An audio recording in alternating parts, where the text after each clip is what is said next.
introduce our next speaker, the Honorable Tom Ridge. Tom Ridge is President and CEO of the international consulting firm Ridge Global, headquartered in Washington, D.C. He served as the nation's first Secretary of the U.S. Department of Homeland Security from January 2003 through January 2005, and as the Assistant to the President for Homeland Security from October 2001 through December 2002. Previously, he was Governor of the Commonwealth of Pennsylvania from 1995 through October 2001, and a member of the U.S. House of Representatives from 1983 through 1995. A Vietnam combat veteran, Secretary Ridge works with multiple organizations to assist our nation's veterans. He serves as the chairman of the National Organization on Disability and co-chairs the Flight 93 National Memorial. He also serves on public and private boards, including the Institute for Defense Analyses and the Center for the Study of the Presidency and Congress. He holds a BS from Harvard University and JD from the Dickinson School of Law. Ladies and gentlemen, please help me in welcoming the Honorable Tom Ridge. Well, first of all, I want to thank the Academy and those responsible for this leadership forum for their very thoughtful invitation. As I look back on my career in government generally, and it begins in 1982, I must tell you that there's nothing I've enjoyed more in that career than having an opportunity to have conversations with and interact with young men and women.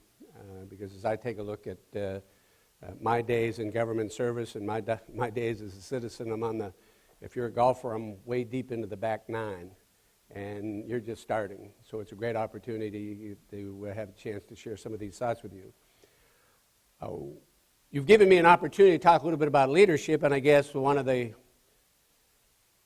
symbolic and even optical notions that I'd share with you is that leaders often surround themselves with people who have a very differences of opinion. I'm an Army guy. And probably once a year, I see students here from the Academy, once a year we have a different point of view. Your point of view, unfortunately, has prevailed for 8 out of the last 8 years. But I think the symbolism of what happens after the game, by the way, I love the college sports. I think that is the most important games played in college football are between the service academies, and obviously I'm partial to the Army-Navy game. But I think at the end of the day, the most significant thing is that you go to each other's sidelines, stand at attention and respect, because at the end of the day, when you wear the uniform of the country, regardless of the academy you go to, same team, same fight, same mission. That's protect the United States of America, and I congratulate you and thank you for doing that on behalf of my fellow countrymen. I have this unique notion that leadership is very individualized. You know, someone said to me after all my experiences in government, maybe you ought to write a book on leadership. So I had somebody take a quick look at the Library of Congress and found out that there are probably about 10,000 books written on leadership. So there's probably not a heck of a lot that yours truly can add. But I do think that perhaps some of my experiences and some of my, hopefully some ideas may have relevance to you, and whether you're serving in the United States military and when you complete that service and move on, or whether you're just, I know there's some students from some other schools here, that some of my thoughts on leadership may be provocative enough that as you develop your own leadership style, you can see some value in it.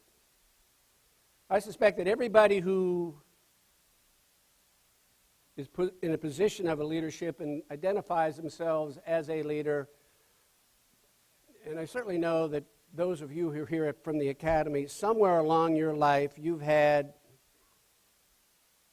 a mentor, someone that imbued in you some basic principles, leadership principles about relationships between you and others that at the time you may not know that you were going to be leading them, but certain principles that you draw on from time to time. It might have been a coach, parents, who knows who it was. For me, it was my father.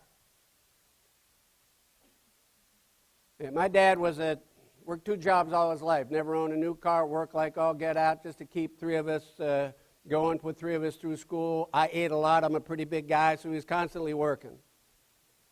But he was my mentor, and to a certain extent taught me some basics or embedded in me some mindsets, some approaches that I think have carried me well through my tenure in public service and now into private life.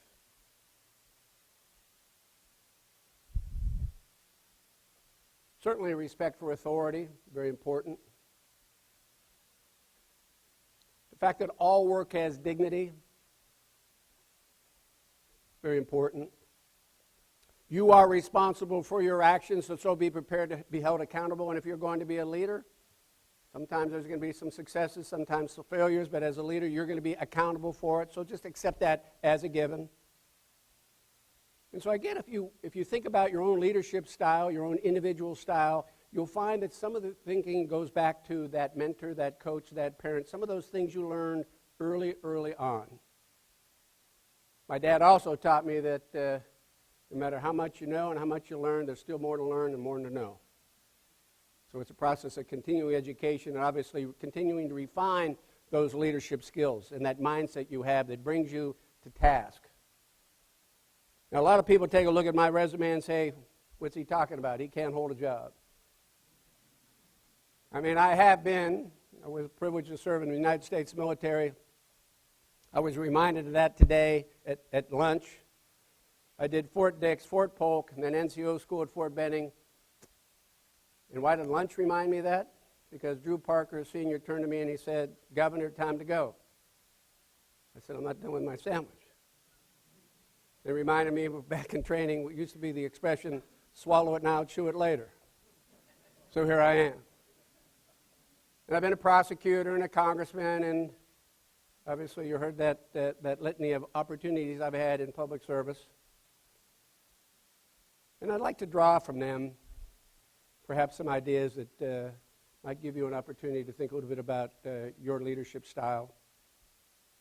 First of all, I don't think you're in this room unless you have the potential to be a leader, else you wouldn't be here.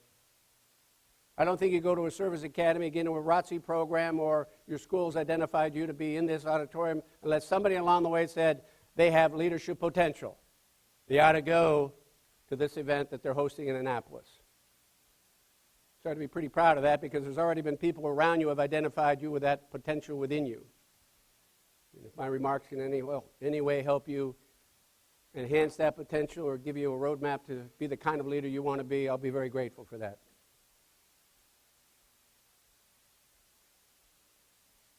Leaders have to have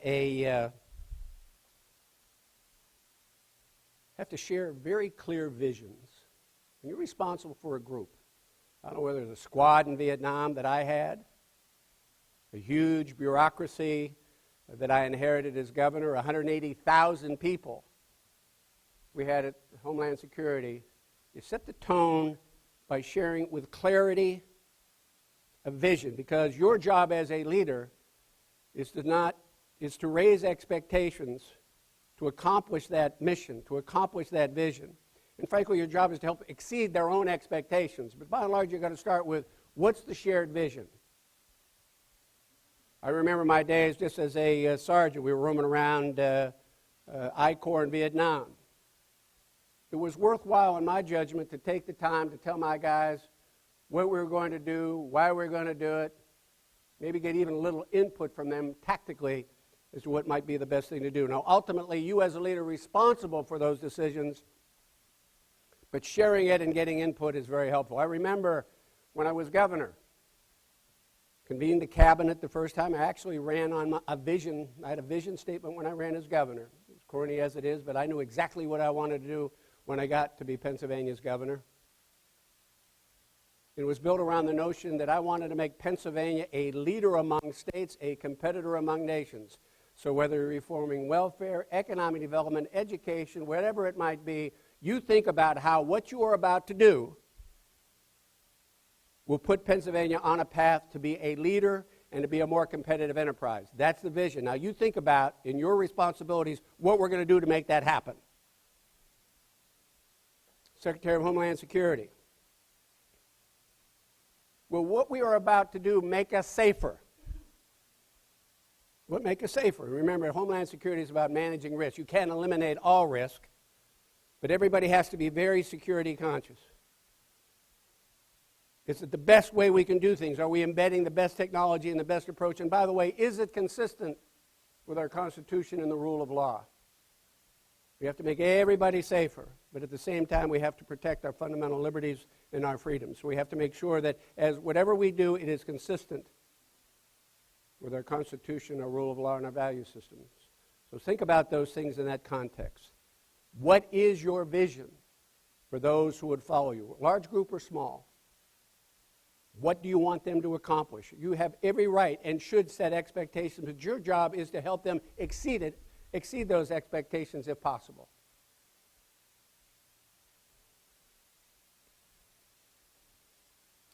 Leaders create an environment of trust and teamwork. I don't like the word, I was going to talk about a petri dish. You want something to grow. You've got to grow that environment. But the bottom line is that when you inherit an organization or where you know everybody in the organization, or you are placed in front of that organization and have to earn your bona fides, it'll be your responsibility to create trust within that group, not just with you, but within that group, and develop teamwork. In order to do that, I think there are a couple principles that need to be applied. One, everybody in your organization has to understand that everybody else in that organization has value.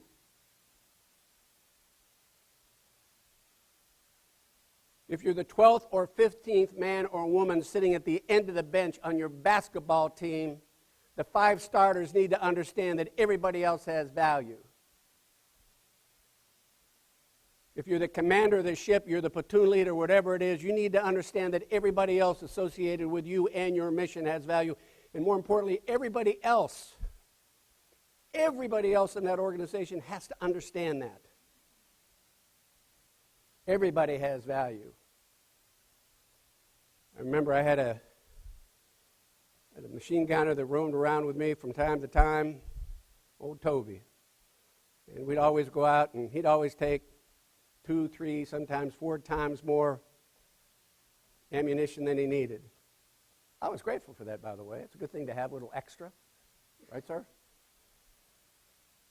I remember one time we got some chow, well, they flew it in, or they drove it into our little outpost, and one of the guys was complaining. I went, geez, he's gone back for seconds before. I said, quit mooning.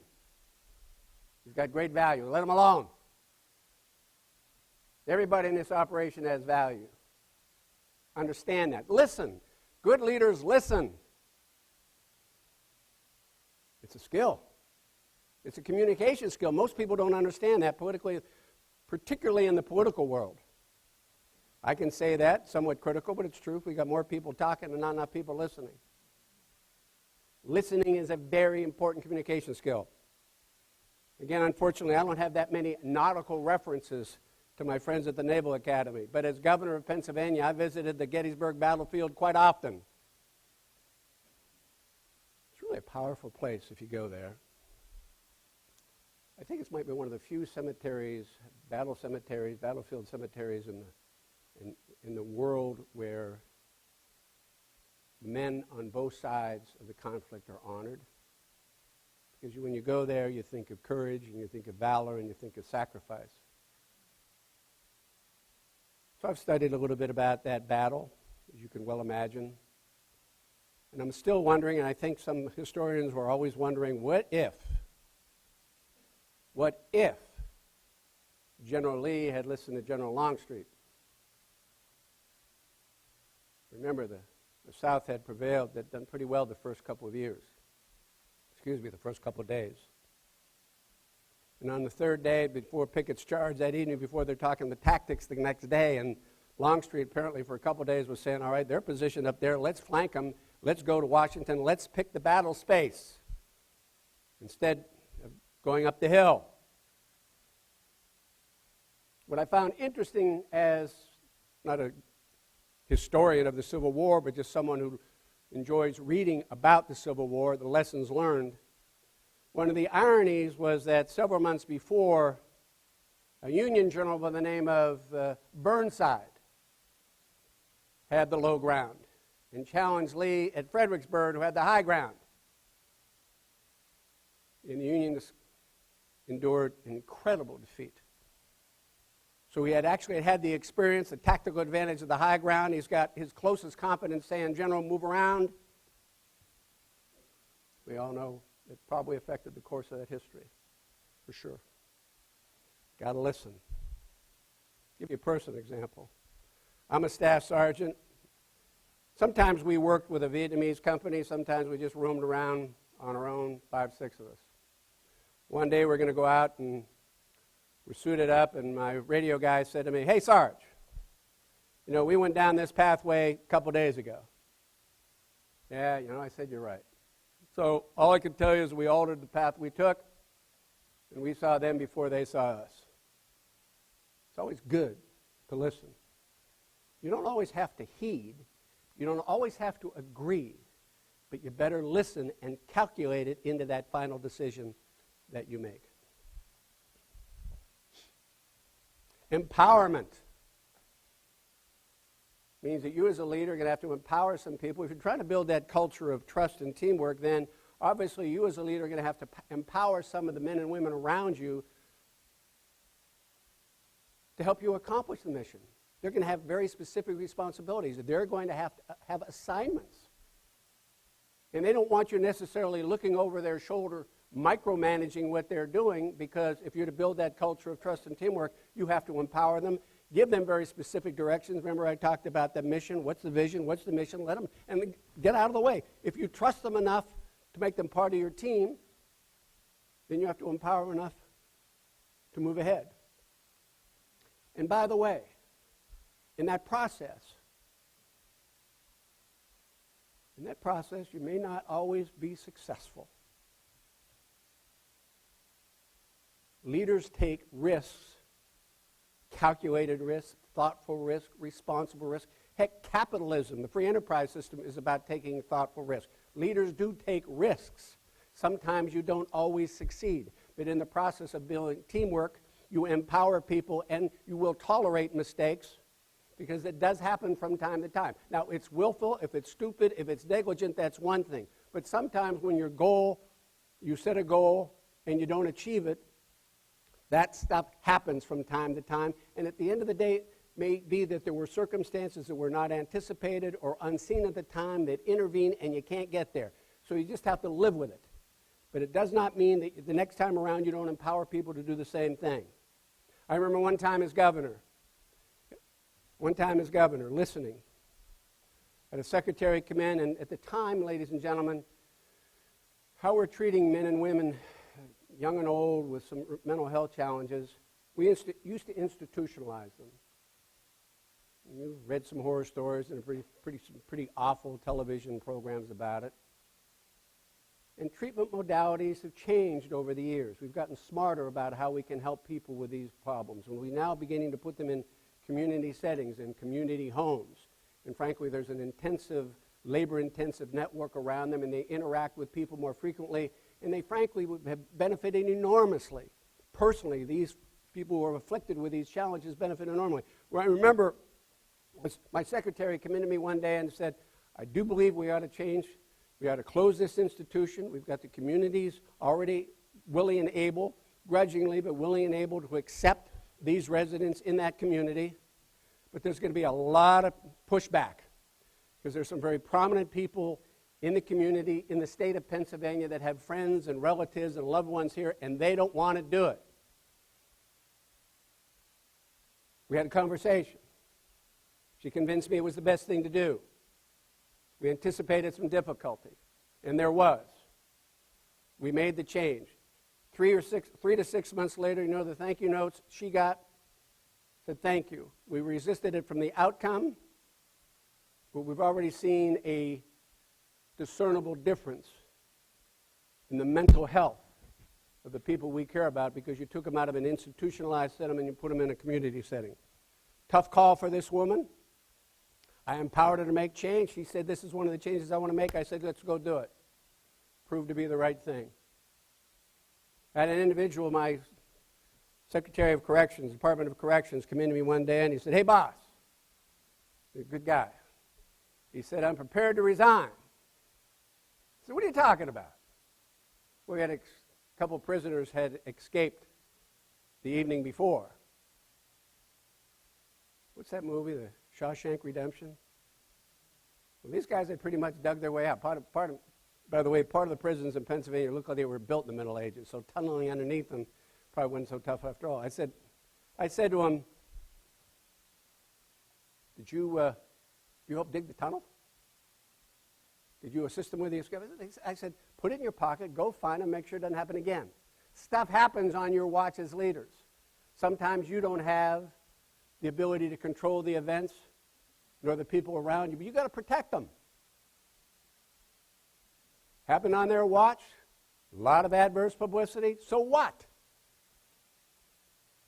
Capture them, which they did, and make sure it doesn't happen again to any other prison. And we learned a lot from that lesson.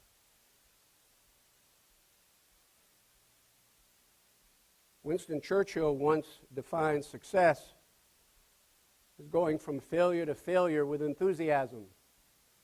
Interesting definition, isn't it?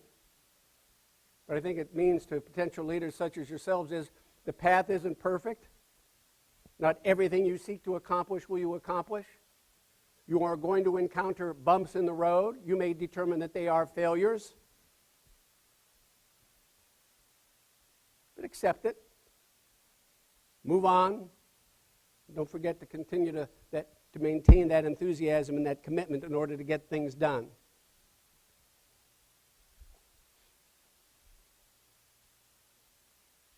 Be confident in yourself as a leader. Sometimes that's more difficult to do than you think.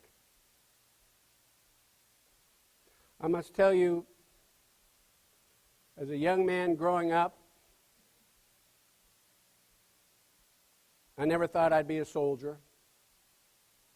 Never thought I'd be an infantry soldier. Never thought I'd be a squad leader.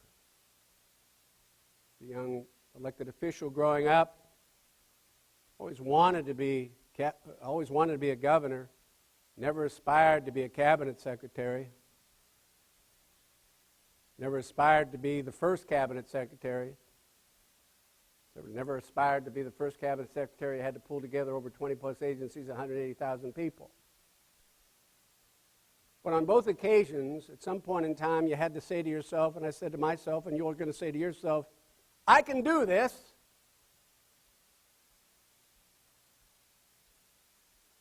And you can do it. You can do it. I remember being at Fort Polk, Louisiana, which is some of you great individuals going down to Quantico. I don't know which one reminds me of the Quantico, Fort Polk, Quantico. I think you got paint at Quantico because you got the steps there, I think, the footprints. I don't think we had any paint. I know we didn't have any hot water. But you don't have any hot water at Quantico either. But anyhow, I remember being pulled out of line by the XO. Big old Southern guy said, Ridge, I've been reading about you. I'm not even going to try to give you the drawl. Said, yes, sir. I mean, I'm at attention. Trust me, folks, I'm a lot lighter and a lot better shape. I'm in pretty good shape. But by the way, I'm the only college graduate in the entire company of men. The only college graduate. I was an undergraduate done. I had a year of law school. One of the few good decisions they made during the Vietnam War is that lawyers did not have to become a protected class. We needed a physicist, we needed doctors, we needed a lot of people in America, but there was no reason to protect the world from more lawyers. As a matter of fact, maybe they were protecting the world from more lawyers. Anyhow, he stands me at attention. I've been reading about you, Ridge. Yes, sir. Are you a Harvard boy? This conversation is not going to go well. I just have a feeling about this. I said, yes, sir. He said, I thought those boys who went to Harvard were supposed to be smart. I said, sir, that's what they tell me. Ladies, I've cleaned up the conversation for benefit of public sharing with you. If you're so smart, what are you doing in an infantry company on your way to Vietnam? I said, sir, I've asked myself that question from time to time, but I guess that's where I'm going. Didn't anticipate getting there. but I took all the training they could give me, and by the time I left Fort Benning, Georgia, I was confident in my ability to get stuff done. So you've got to have the attitude, but you also have to have the training. If you mix the two together like you're doing here, you're going to be just fine. Secretary of Homeland Security. The President called me a couple of days after 9/11. Said, I'm going to create a position in the White House, be assistant to the President for Homeland Security. Well, long story short, obviously when the President calls you, you say, yes, sir, Mr. President. By the way, we wrote the job description after I got there. And at the time, there was no thought of a Department of Homeland Security. Now, the one thing I knew I was not a counterterrorism expert. I know that. Good leaders know what they know and know what they don't know. But I knew doggone well from the get-go I was going to make sure I was surrounded with people who in certain areas knew more about the subject matter than I did. I would listen. I would learn every step of the way. Remember, Dad said, you may think you know it, and you may know, but guess what? You got to learn every single day on the job, no matter what the job is. Was I confident I could get it done? Yeah. Was there some anxiety or reservations because you want it to be a fail-safe system? You want to be successful? Sure. You got to have a little edge. You got to be a little anxious. Not afraid, anxious, because you do want to accomplish your goals. And don't ever take that sense of anxiety and interpret it anything differently than you're being on the edge to do whatever you can to accomplish the goal. We did pretty well. But how do you measure success with your, how do leaders measure success? I know how they do around here. Beat Army. Go to a bowl game. I'm being facetious. But you will measure success, whether you're in the military or civilian life, by once identifying the mission, making sure the people around you are empowered, listening very carefully, and when you achieve your goals, you'll be successful. But as I just said before, I want you to be confident, but I don't want you to be cocky, because chances are you're not going to enjoy 100% success throughout your entire life. It's not going to happen. But define success and make sure everybody around you understands it as well. Then finally, and then we'll take whatever you want, maybe do questions and answers. I guess some of you may have to go back to class. Let me say one thing more with enormous respect. But I've said this, and I will say it again. Rank, titles, and your position in a chain of command, whether it's military or non-military, by definition, will get you compliance.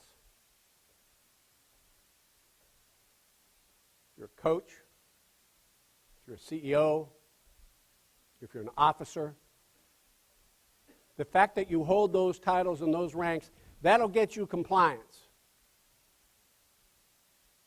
Leaders get more than compliance. Leaders get commitment. Compliance is 9 to 5. Leadership is however long it takes. And so while we live in a culture that very appropriately respects the qualities of men and women that put them in a position of leadership throughout our corporate culture, political culture, military culture, just remember at the end of the day, real leaders who do some of the things that I've talked about and other things you've talked about, you'll get commitment. And I think there's a big difference between compliance and commitment. You're going to have to be confident. Adlai Stevenson once said, and I love this quote, "It's tough to lead a cavalry charge if you think you look funny sitting on a horse." So I want you to be confident. You can get it done. I want you to be sure that people with whom you're associated to accomplish a mission understand the purpose of the mission, are assigned responsibilities, held accountable. Understand you're not going to be 100% successful. Do not let it diminish your sense of sense of leadership, undermine your sense of leadership. You're not going to be 100% successful. Learn from those lessons. Never abandon principles. The principles that you were taught at the academy, the principles you learned from your coach, the principles you learned from whatever mentor. Embrace them. And then finally, I say to you, enjoy being in charge. Sounds crazy, doesn't it? Enjoy being in charge. Some people, some people make dust. Some people eat dust. It's a crude expression, but I think I get the point across. If you're out front making the dust, enjoy it. Because somewhere along the line, somebody's entrusted you with those responsibilities. You better trust yourself. Be confident you can get the job done. In this recent political environment, I'd still keep my hand involved in politics a little bit. I was involved in several races for governor around the country. And I've heard some lament from some of the people, from some of the supporters of people who won elections, tough races. And I'm hearing, boy, it's too bad. He or she's really got a tough environment. Fiscal challenges and blah, blah, blah, blah, blah. Number one, I said, if that's the case, they shouldn't have run. You lead in order to solve problems, and you have to get a sense of confidence that you can do it and a sense of pride when you do. It's easy to cut a ribbon. They'll tell you it's a lot easier to launch that battleship than to run it during battle.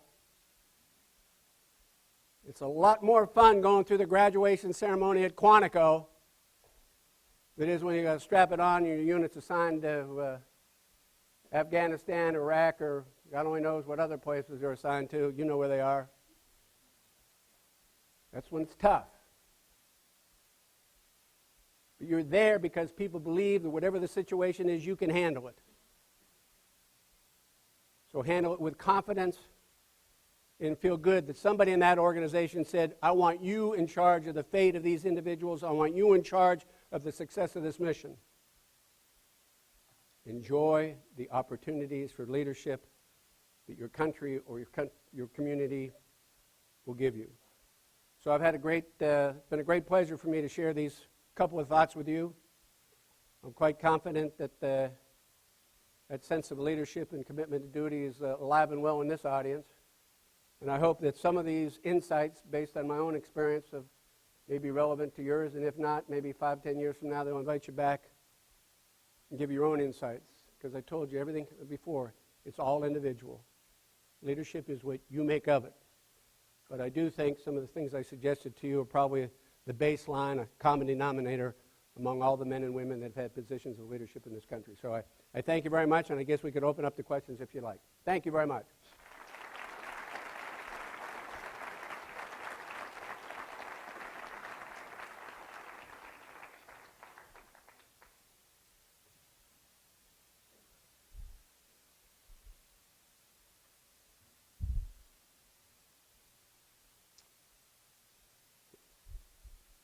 Good.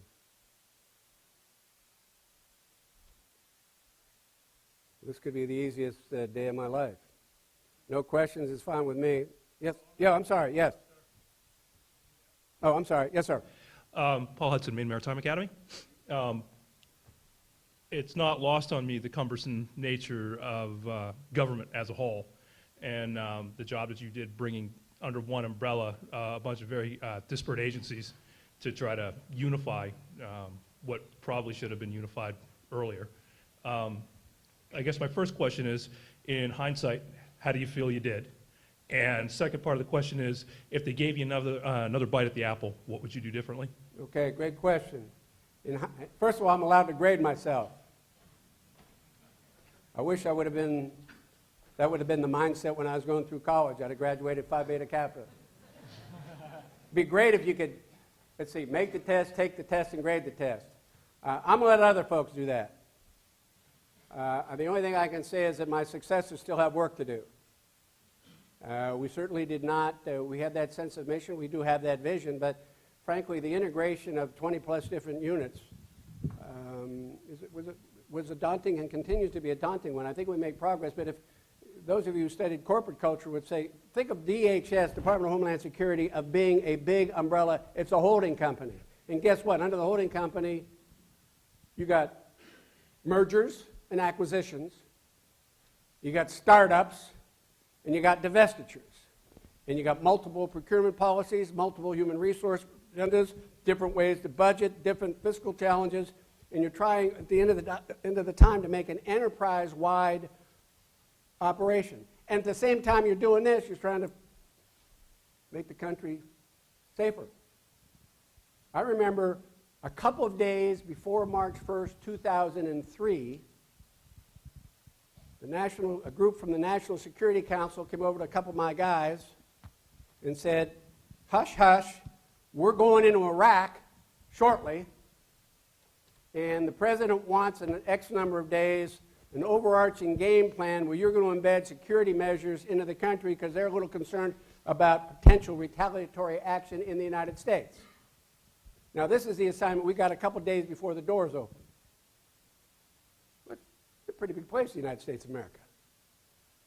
And it's complicated because it's a federal system. You got the federal government, state government, local governments. Complicated by the fact that we're just opening the doors in like 2 or 3 days. But that's the assignment. Pull together a great group of people. And any success, and we got the job done, believe me. Had billions of dollars set aside. We made arrangements with the governors, with the private sector, with big city mayors and police chiefs, the whole 9 yards. Classic example. I think we know what the mission is. We can articulate the vision very clearly, the mission. I empowered some really talented people. By the way, many of the military, because the military has this general attitude, I can do it. I'll just get it done. And if there's an obstacle here, we'll go around it. We had a bunch of can-do people, subject matter experts, and we got it done. So I'm not going to grade myself. I'm just proud that the president gave me an opportunity to serve him in his country, in my country, our country. What would I do differently? That's a great question.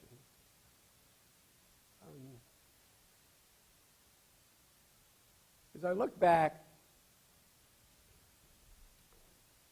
there were different outcomes I would like to achieve. I'm going to go back to successes and failures.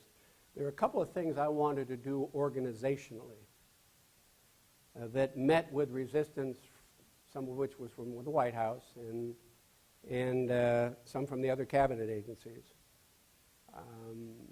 But, you know, success is defined from failure to failure with enthusiasm. So a lot of these things are workarounds. So I'm not going to change the aggregation. All those units that are there need to be there.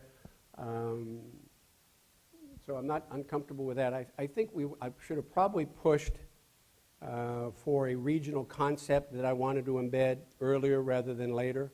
We never did get it. I mean, I had to design to take DHS, build it around 8 communities, 8 regions. Remember, all these other agencies had traditional missions, and then after 9/11, in addition to you doing all these other things, by the way, you now have to focus on terrorism and counterterrorism. So I probably should have pushed for that earlier and probably demanded or at least tried to get greater, create an earlier international presence than we did. It took us a while to build that up. And I only have one regret. I made a political comment at one time during my press conferences, which was a huge error in judgment on my part. I don't know if you recall that, but I lauded. We found a hard drive in Pakistan at a safe house, and it had surveillance tapes of 5 places: northern New Jersey, Washington, D.C., and New York City. And even though the tape was always fairly sophisticated, but if you looked at the tape and then take a look at what those 5 organizations had done, they had pretty much secured the areas that appeared to be vulnerable right after 9/11. And when I announced to the world with great specificity, this is what we learned, these are the targets, et cetera, I lauded President Bush's leadership in the war on terror. Now, it was a political season. Everybody else was on our side of the aisle, was lauding President Bush. It's a sentence or two of all those utterances I made I regret, because I pulled politics, what seemed to be politics, into what was strictly a combating terrorism press conference. This is what we know, and this is what we're doing. And obviously, I spent the next week having undermined my own message. So I guess, leaders, choose your words carefully and remember the environment that you're in. But I have no regrets.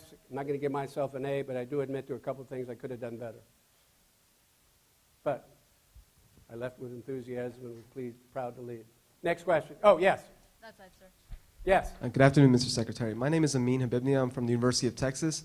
My question was about when you were Secretary of Homeland Security, how did you take the time from whenever there was an idea, and then when you took the action on that idea, how did you go about gaining the confidence of the folks that you were going to implement? This is a huge change management. I mean, you do have some cultures that you inherit.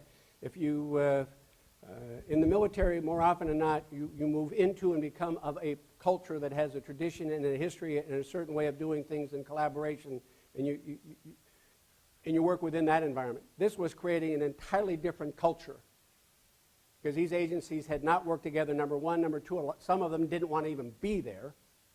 And then you had all the integration responsibilities. At the same time, you're trying to defend the country. So I have found, again, it's mindset. I pulled together my management, the top level, probably 40 or 50 of the leaders of the various units of government that we pulled together. And we spent a couple days off-site. And we've developed our own vision statement and mission statement and value statement.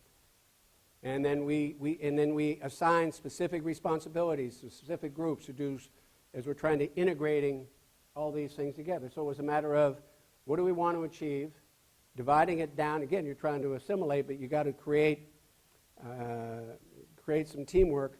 So who's going to oversee integrating the personnel policy? Who's going to oversee integrating the IT? Who's going to oversee all this?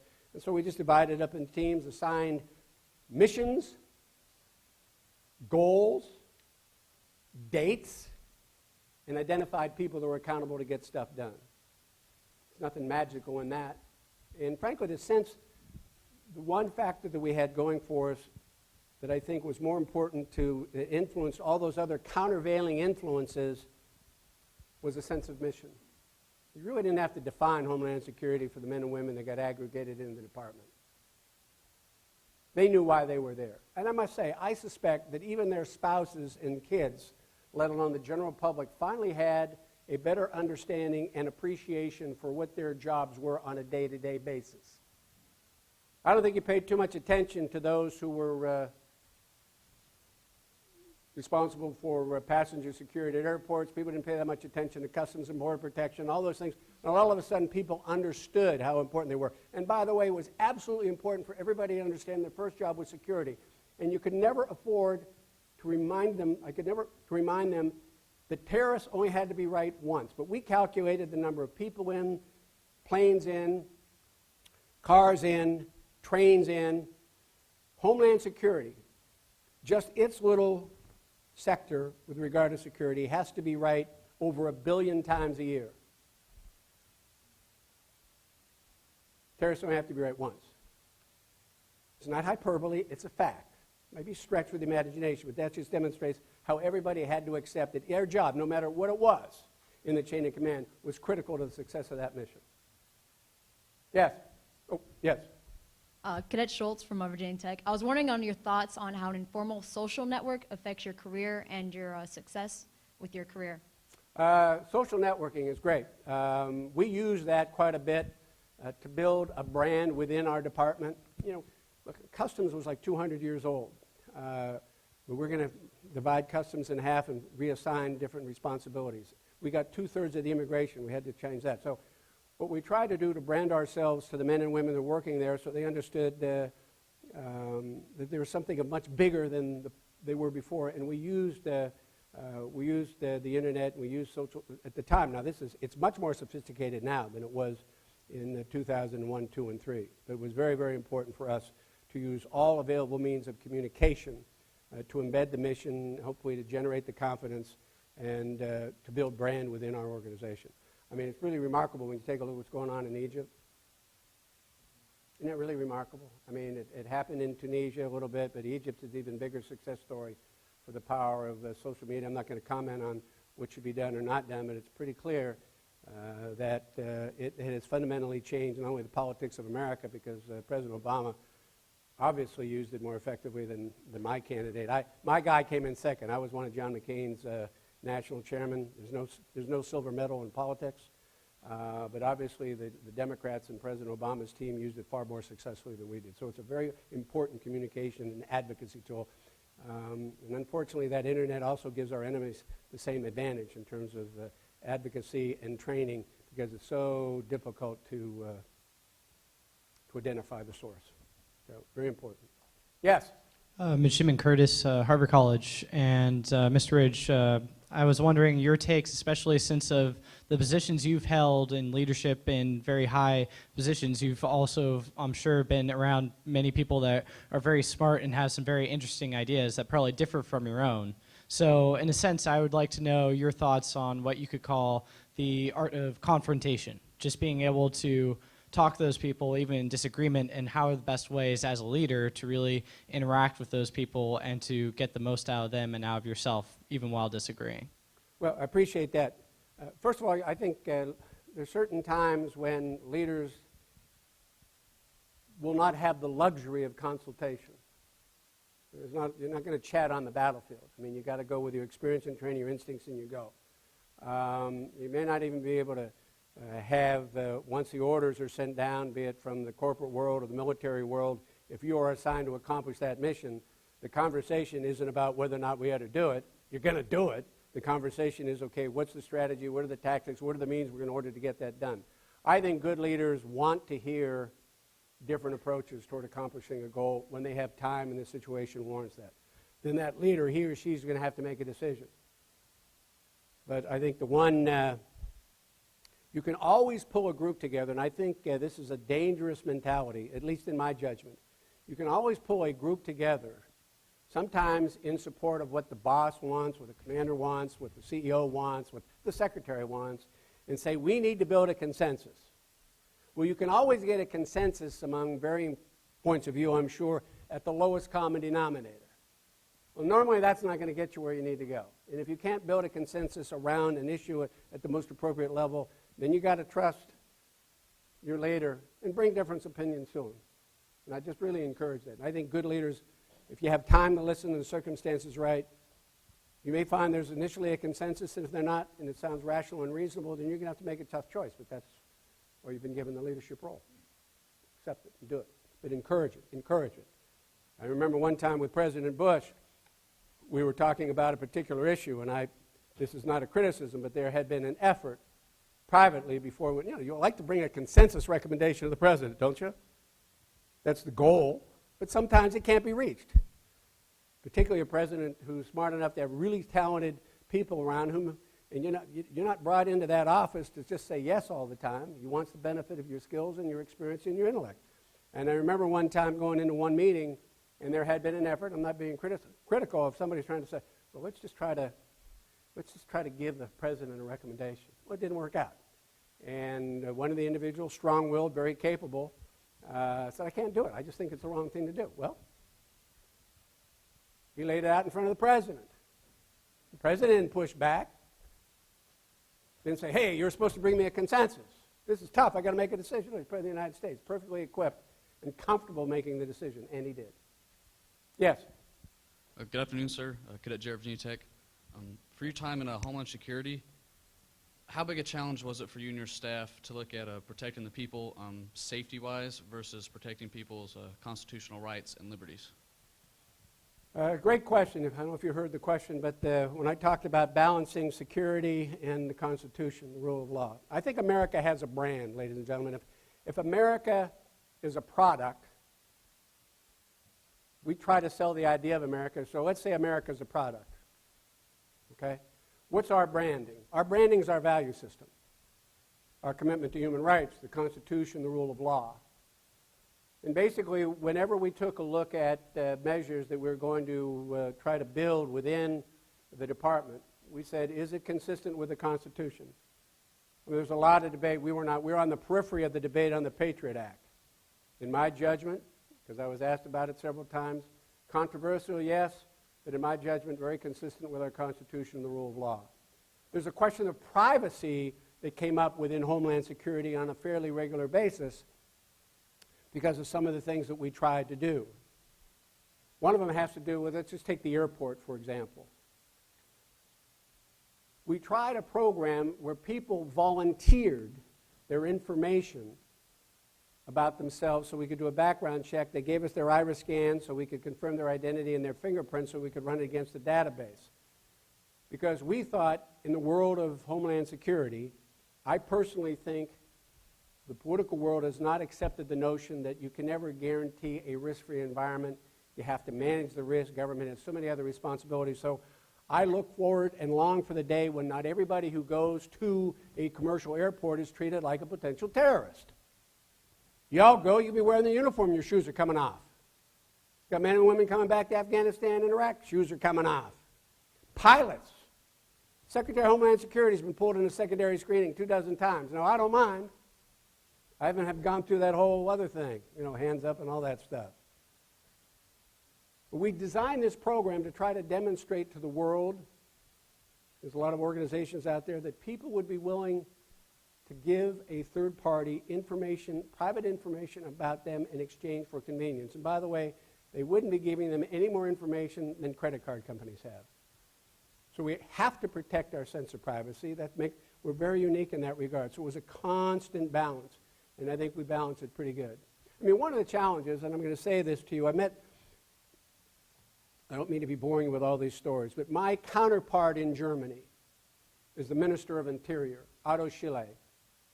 Otto was a very accomplished lawyer. And he said to me one time in Berlin, after a long day, he and I are one-on-one, a little bottle of wine inside, we're shooting the breeze. By the way, very pro-American because the Americans went through his village in World War II and treated the villagers a lot differently and a lot better than the Russians did. But having said that, he was pro-American, lawyer, had represented German terrorists in the 60s and 70s when they had all that unrest. He said to me, Tom, Guantanamo. What are you doing about Guantanamo? I knew where he was going because I happened to be in a lawyer's mill. I'm going to give you a short version. He said, America preaches it's unique and it's different. I said, yes, sir, we do. But one of the reasons the world is so upset with Guantanamo is that we find it inconsistent that you would be keeping people there indefinitely without some form of adjudication as to whether they should be there and how long they should be there. Basically saying it's not a question of location, it's a question of adjudication.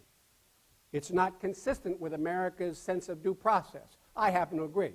By the way, I don't think, in my opinion, we should be treating these individuals as criminals. I practice criminal law. Never met a criminal who wanted to get caught. Never met a criminal who was interested in destroying themselves in the process of accomplishing their mission.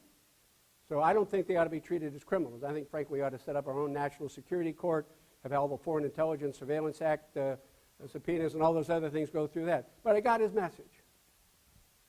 It's your brand. America, unique. Your value system's your brand. Part of your brand is your Constitution. Are they entitled to due process? Yes, but not the criminal justice system. So those are the kind of balancing acts that I think this country is going to have to go through for the foreseeable future, because I think this is a challenge we're going to be confronted with for several generations. It's not going away. Due process, yes, but not the criminal justice system. We have different rules of evidence in civil court. We have different rules of evidence in criminal court. You got bankruptcy court. So we can design a system of due process, but it's got to be different given the nature of apprehension and given the nature of the information we get in many instances that enables us and empowers us to hold them and imprison them. Next. Thank you, Mr. Ridge. My name's Colin, and I'm from the University of Pennsylvania. So now we're 3 years out of the economic crisis, and American companies are doing well, but now the issue focus shifts to states and municipalities. I was wondering, in light of all these, state budget shortfalls such as California, Illinois, New Jersey, as former governor, how do you manage this shortfall?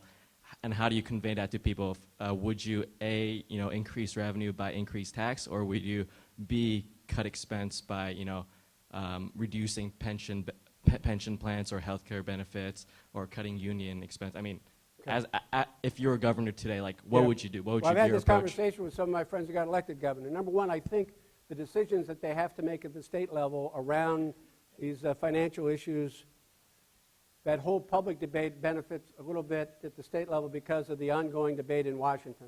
Look, folks, the deficit will sink this ship. It will sink the ship. I mean, we're leaking water heavy now. But if you take a look at the continued path of expenditure, as it is, you as taxpayers and your parents and others are spending hundreds of billions of dollars on interest. And it gets worse and worse and worse. So I think the debate at the state, my recommendation is some of the programs you have nationally and some of the programs you have within the states are not sustainable in their present form. So what do? It's 2.0. The young people in here aren't going to have Social Security under its present form. You're not going to have it. So why the politicians are playing this game, this mind game with everybody that we can fix the existing system, it's nonsense. Can't be done. So I think somebody's got to stand up. If you're a leader, you're called on to make tough decisions. Take a look at your options and say, as of this age, you get Social Security 1.0. This age forward, it's 2.0. Same thing with, got to do the same thing with the public service unions. You have these benefits, this package now. Guess what? When you're hired tomorrow, it's a whole different ballgame. Then you absolutely have to take a look at spending cuts. I mean, one of the things I'm most proud about when I was governor is that most people don't understand, they understand the concept of compound interest, but they don't understand the compound principle. And when every year governors and state legislators automatically, without merit, without review, said, well, this program ought to go up another 4 or 5%, whether it was effective, whether it did the job it was supposed to do, it went up. So over a period of time, you have compound principle. So a 5% increase on last year's 5% increase is, you see what I'm doing? You are escalating the annual budget by not paying attention to value and merit.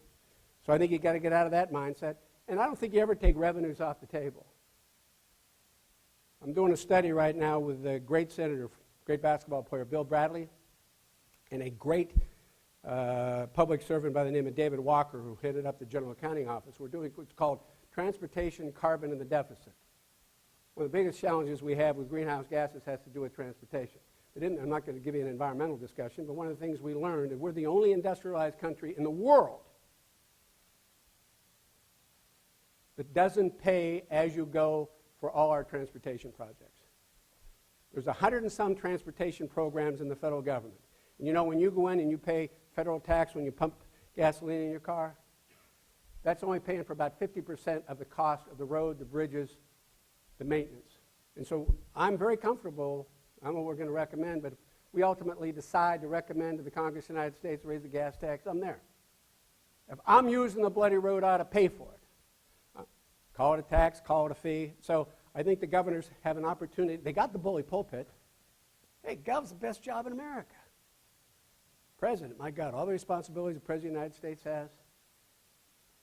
The governor, other than California, which is almost ungovernable, but it's a universe you can put your arms around.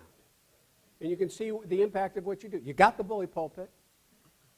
I think the general public understands what the problems are. Be bold, take the initiative, explain what you're doing, how you're going to do it, and take advantage of these unique it may be a tsunami because of all the economic forces, but the tide will even out over time, and you need the opportunity to take advantage of the national debate and be a leader. It's easy to cut a ribbon. It's a lot tougher to cut a program. Anybody can cut a ribbon. Leaders will make the adjustments to program and at some time figure out a way to have even grudgingly acceptance. Nobody's going to run around and embrace a 5% cut in their program, but you can make a rational case for it and they'll respect you if you do. Yes? Thank you, sir. Second class Hurt, United States Coast Guard Academy. I was wondering how Michael Chertoff and Janet Napolitano's vision for the Department of Homeland Security either supports or contradicts your vision as you saw it when you were the Secretary of the Department of Homeland Security, and how You want me to compare and contrast visions and how of you my two think the successors? how you think the future of the department is shifting since you took office? Do you aspire to be a journalist? No, sir. Hey, it's a great question. I don't think the mission varies. I mean, it is what it is. I think priorities, budget priorities. I saw a month or so ago the Department of Homeland Security sent out a press release talking about some kind of environmental justice reform or environment. I don't see that quite being in the wheelhouse. But I think circumstances change priorities. I think right now immigration reform is much more priority for Secretary Napolitano than it was for Secretary Chertoff, although he tried with President Bush and certainly for me. So I think every once in a while you see something coming out and say, how does that fit in? But by and large, the key responsibilities that they have, I think sometimes their focus and energy change depending on circumstances. And I think Secretary Napolitano's circumstances, you have almost a narco-insurgency along the Mexican border, kind of. Although we're just one of many, many agencies that have a potential role. You've got this whole immigration debacle. The United States of America does not have an immigration policy. It's not just about the southern border. We do not have an immigration policy. Shame on us. We don't have an energy policy. Shame on us. And so I think circumstances will suggest that Secretary Napolitano and people in the future are going to change things. She changed there was a recent change in the threat advisory system. I think the press was surprised. I have any angst with that. I'm not proud of authorship.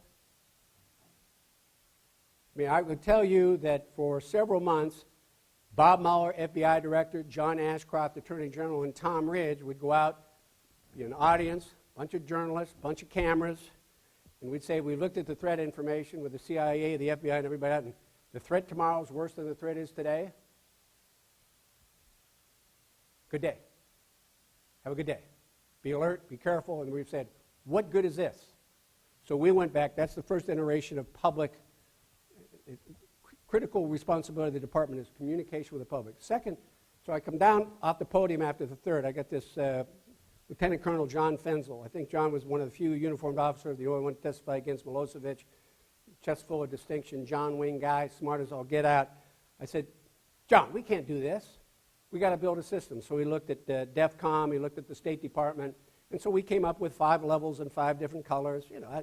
It seemed to be the appropriate thing at the time. It much maligned. I get it. I don't take it personal. I don't think the media ever did as good a job portraying what it's designed to do, public information, and each level meant that you were supposed to do certain things. There were certain predetermined security measures you're supposed to take. That makes sense. So Secretary Napolitano asked Secretary Chertoff and me to talk about the threat warning system. I don't care about the colors. It was something we did at the right time. You ought to be looking to improve everything you do, particularly public communication. So it's been down to 2.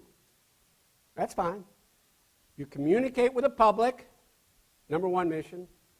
You can only be as specific as the alphabet agencies with their information and can give you information. I mean the FBI, CIA, and everybody else, because DHS is a consumer of information, doesn't generate it until it gets it and acts upon it.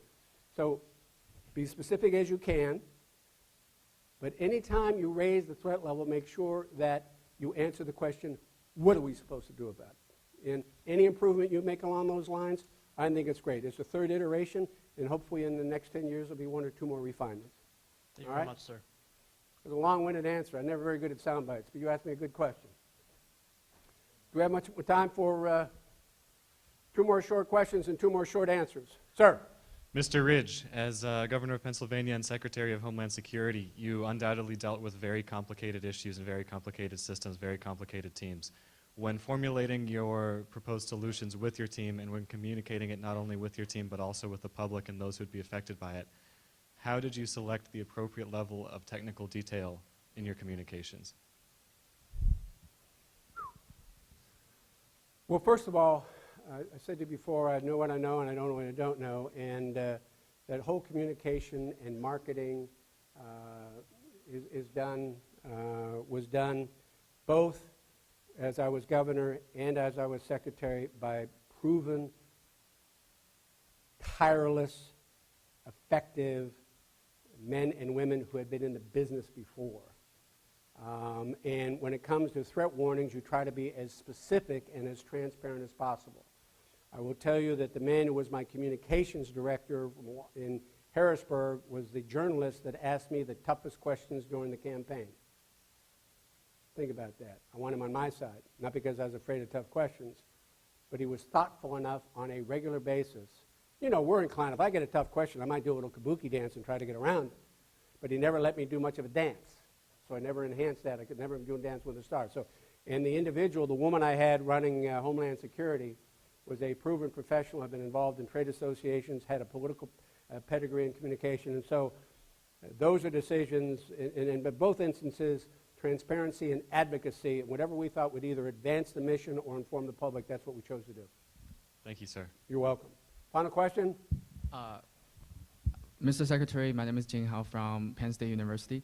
I have a question, general question about leadership. In your speech, you identified the importance of confidence in the leadership.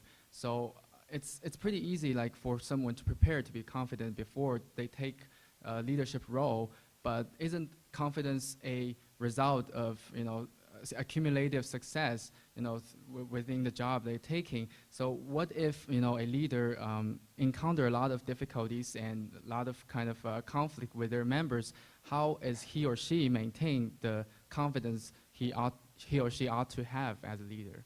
Thank you. If I understand your question, you're talking about leaders that encounter, even within their organization, some pushback. How do they maintain the And confidence? how you maintain discipline. Well, a lot of that has to do, again, two different kind of organizations. Sometimes you inherit them, and sometimes you create them. I know that when you create the group around you, particularly in a political environment, if you're smart, you'll get those kind of people around you. And, you know, culture is very important, so is personal chemistry. And so you like to build, again, more in the political world, not necessarily the military world, a collaborative environment where people, I said all work has dignity, but so do people. You have to respect each other's opinions as well. And if you don't have that kind of environment, because their opinions ultimately will be narrowed down to one, and that's the leader's opinion. Now, if you inherit turbulence inside an organization that you've inherited, in other words, you've got this group there, it could be military, corporate, whatever, and from day one they're pushing back, I guess that's a real challenge for leadership, isn't it? But you got to understand, at the end of the day, it's better they respect you than they like you. Let them respect you first, and they can grow to like you. And sometimes there's a combination between that rank that you have and the ability to impose some discipline and the need not only to rely on rank, but some of the personal skills and some of the other things that I've talked about. And you may not succeed, but you certainly have to try to build that collaborative environment. There's no magic bullet. I can't give you an equation. I had some people in my federal department who were management challenges.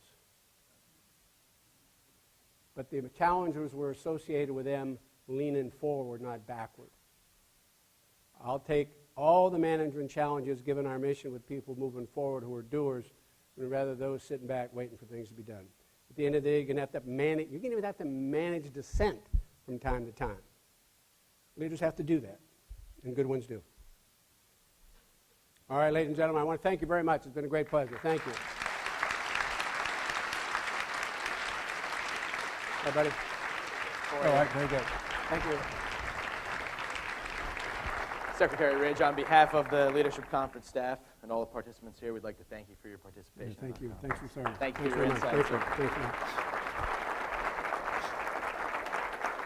Thank you. Before I go, particularly to the men and women in uniform who are training to become military leaders or presently in uniform, first of all, I want to thank you as a citizen, as a private citizen.